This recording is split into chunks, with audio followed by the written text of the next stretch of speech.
buenos días, Miguel. Adelante. Azul, Jorge Armando, muy buenos días en el estudio. Abrazo afectuoso a todos nuestros amigos de la Mañana 360. Termina la conferencia matutina del presidente López Obrador el día de hoy, jueves, que tocó reporte cero impunidad y vino aquí el subsecretario de Seguridad, Ricardo Mejía Verdeja. Y después de presentar este informe donde se da cuenta de importantes detenciones, de vinculaciones a procesos, de feminicidas detenidos y también cómo avanzan las investigaciones en casos importantes. En la sección de preguntas y respuestas se pusieron varios temas sobre la mesa. Uno de ellos, quizás uno de los más importantes, fue el tema de la aprobación que se dio el día de ayer en la Cámara de Diputados. Se aprobó esta reforma a la ley para que la Guardia Nacional pase a la administración de la Secretaría de la Defensa Nacional. En ese sentido, el presidente felicita al secretario de Gobernación, Adán Augusto, y a los legisladores que estuvieron el día de ayer en este tema, revisando este tema.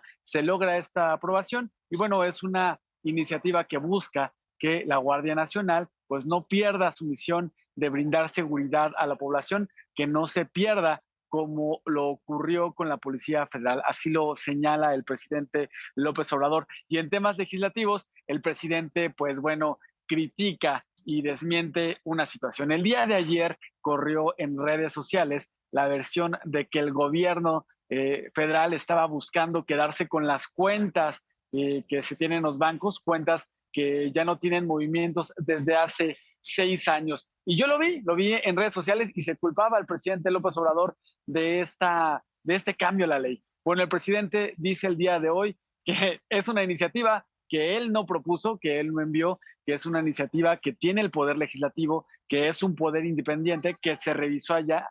Destaca que esta iniciativa se aprobó pues por mayoría de todas las bancadas y que pues bueno, es una propuesta que todavía no es una ley, se aprobó en diputados y pasa al Senado. Lo que pide el presidente es que se informe sobre esta propuesta de ley, que bueno, lo que busca es que bien aquellas cuentas que no tienen movimientos en los últimos 6 años sí pasen, pero bueno, lo que se busca es que sea para la beneficencia pública, que se ocupe en pensiones, en becas, en llevarse a la gente que lo necesita. Y destaca las cuentas que se busca, bueno, asegurarse, son cuentas vinculadas al crimen organizado, no son cuentas de los usuarios de servicios financieros, son cuentas vinculadas con el crimen organizado. Y bueno, eso propone lo que el pide presidente. El presidente es que se informe. Exacto.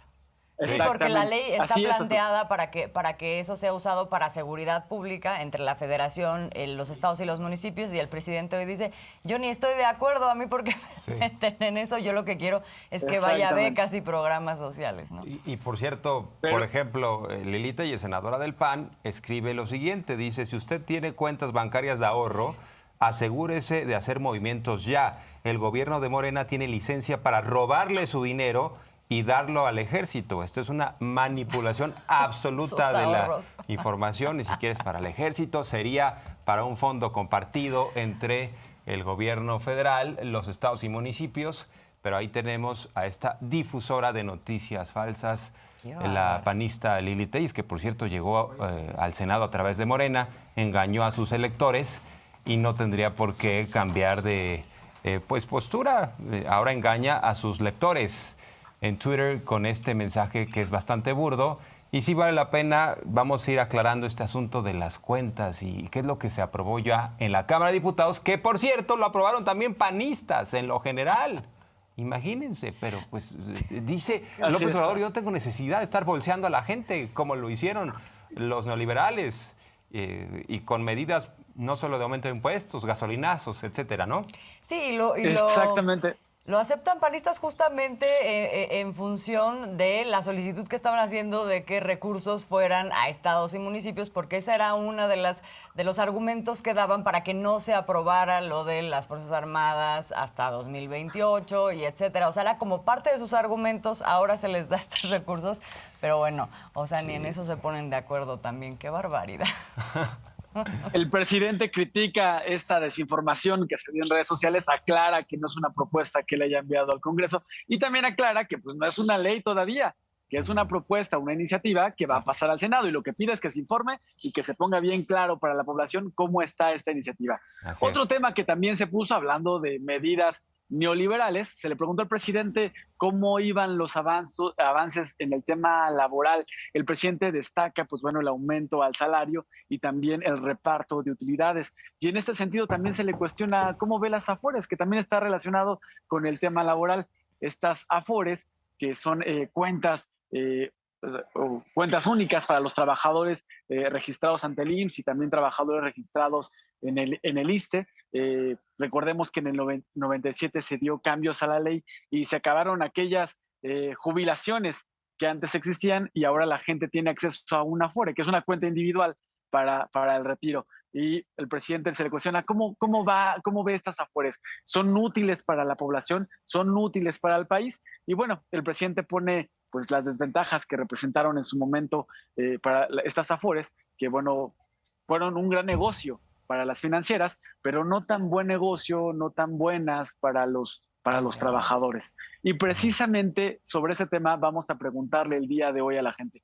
Vamos a preguntarle si está aportando, sabe cuánto llevan su Afore, si está haciendo una aportación voluntaria, porque también hay mucha desinformación en este sentido. La gente pues no sabe ni siquiera en qué Afore está, los jóvenes desconocen pues que pues tienen acceso a una Afore, desconocen cómo eran antes estas jubilaciones, cómo eran las pensiones, cómo era el sistema para los trabajadores anteriormente. Entonces vamos a preguntar a la gente si sabe que tiene su Afore, cómo la está manejando, si cree que le va a ayudar en el futuro cuando llegue a retirarse, porque el presidente habla de estos cambios importantes. El presidente habla con empresarios y se logra que haya un aumento en estas participaciones también, porque antes, Jorge Armando, la gente recibía menos de la mitad de su salario al retirarse. Entonces era muy poco lo que estaba recibiendo. Y en ese sentido también hay que destacar, ¿no? En este gobierno, el presidente López Obrador, para apoyar a la población trabajadora, que pues bueno, ya se encuentra retirada, incluso pues ya es un adulto mayor, tiene la pensión. En este gobierno se logra un aumento de estas participaciones de los patrones para que mejoren las Afores, y también hay una pensión. Vamos a preguntarle a la gente cómo ve este tema de las Afores. ¿Está funcionando o no? Ya veremos qué es lo que encontramos. Y por cierto, llegó la lista de los 42 aspirantes conservadores a la 43. presidencia. 42 probablemente, y después le añadieron a Cabeza de Vaca, el número 43, dignísimo representante de la oposición, porque tiene una orden de aprehensión en contra por lavado de dinero y delincuencia organizada. Entonces yo creo que sí puede representar a un sector del conservadurismo, y puso a Chumel Torres y a Carlos Loret de Mola, que son comunicadores, están en esa lista. A ver cómo lo toman. Así es, y el presidente, cuando está presentando esta lista, algunos compañeros reporteros dicen, ¿de dónde salieron los nombres? Y el presidente dice, pues algunos de ustedes aportaron con información. Y precisamente ahí, cuando dice aportaron información, una compañera reportera le dice, Francisco Javier García Cabeza de Vaca, el exgobernador de Tamaulipas, que bueno, pues recordemos, está siendo acusado, pero pues bien podría ejercer su derecho a ser candidato y ser votado. Entonces, ahí la lista de los candidatos, el presidente dice, pues bueno, son todos ellos. Ahí valdría la pena recordar las propuestas, los capítulos y episodios de algunos de ellos para ver los perfiles y cómo se está preparando la oposición para el año de elecciones federales. Jorge Armando Azul, nos conectamos más adelante. Muchas gracias, estimado.